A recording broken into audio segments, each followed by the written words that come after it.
Hello, lovely human. Thanks for joining me today. Today, I want to talk about being a compassionate witness. Now, this was a term that I recently came across when I was speaking to my therapist, who is helping me deal with a number of tricky things in my life. And we talked about how sometimes we feel the need to help other people to solve their problems. And this can be, of course, very welcome in some instances. But in a lot of instances, that is more our need to be useful or to feel like, we're making a difference and that person needs us. So let's sort of unpack that a little bit. So I'll give you an example. When somebody comes to you, whether it's your friend or maybe a member of your family, and they've had a difficult day at work, and they want to just vent, and they're telling you about this colleague who's being really uncooperative, a boss who's being a pain in the ass, and being a bully, and how work is no longer fun. Da-di-da-di-da. And so you're sitting there and you're really feeling this person's pain.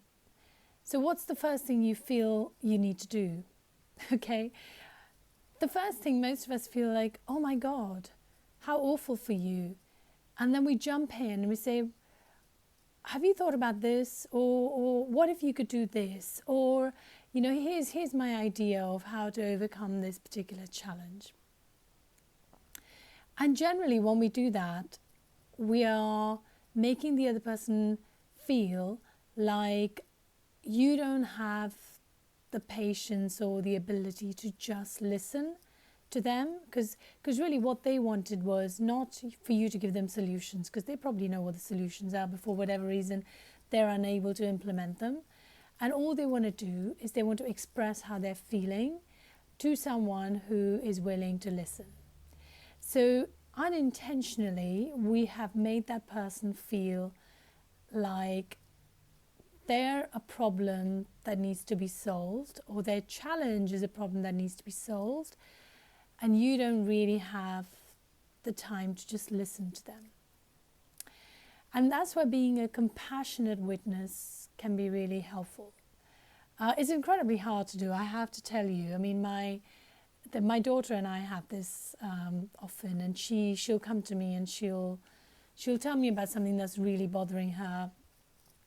And it could be something she has told me about before. And this is particularly when we jump in feeling we need to say something. If someone has a recurring challenge, like every single day, if that person comes home and they're complaining about the same situation, the same person, you kind of feel like, hey, looks like you're stuck in a bit of a rut. Maybe you need my help to get out of this rut. And that's a reasonable, logical assumption to make. However, it is not always the right response. So coming back to my daughter, when I do this, she often gets very cross with me and she says, you know what? I don't know why I bother talking to you. I don't want your advice. All I want is for you to listen. And then I sort of apologize. I'm so sorry. No, I am listening. But, I thought maybe you could do this X, Y, Z. And she would then be like, no, Mum, I don't need you to give me advice. So through bitter experience of finding that I'm not being a very good mother, or maybe I'm just not being a very good listener in her case, trying to be a good mother but not a very good listener, is that I have now come to the conclusion that when she comes to me with what clearly is an issue that's bothering her, I ask her, I said, okay, let me ask you, how do you want me to respond or help you in this situation? Do you want me to just listen without interruption? Or do you want me to give you my opinion? Or do you want me to actually give you some advice and help? And that way then she has a choice. And very often I find that after I've given her the space to just vent and tell me what's on her mind and what's bothering her, and she's allowed these, these uncomfortable emotions to be expressed in a very safe and controlled space, then she feels a little bit more ready to either hear a different point of view or even, dare I say, ask me for my opinion. I find that this is a very useful thing for us to remember, and actually a lot of healing, a lot of health issues should begin with someone just being a compassionate witness, someone who will just listen. Our society is too quick to jump towards treatments and solutions. This is your problem. This is my diagnosis. Let's give you this medication and off you go. Or, hey, you've told me this. Literally, I've only known your problem for 2 minutes.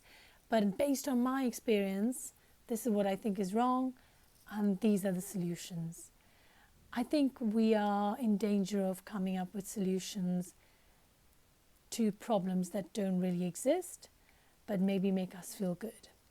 So I'm going to encourage you to learn to be a compassionate witness to other people in your life, but also to yourself. If something's really bothering you, sometimes all you need to do is go still, give yourself space, and just listen.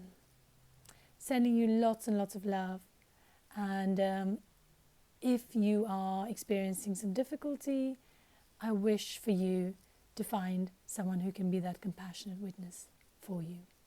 Back very soon. Lots of love. Bye.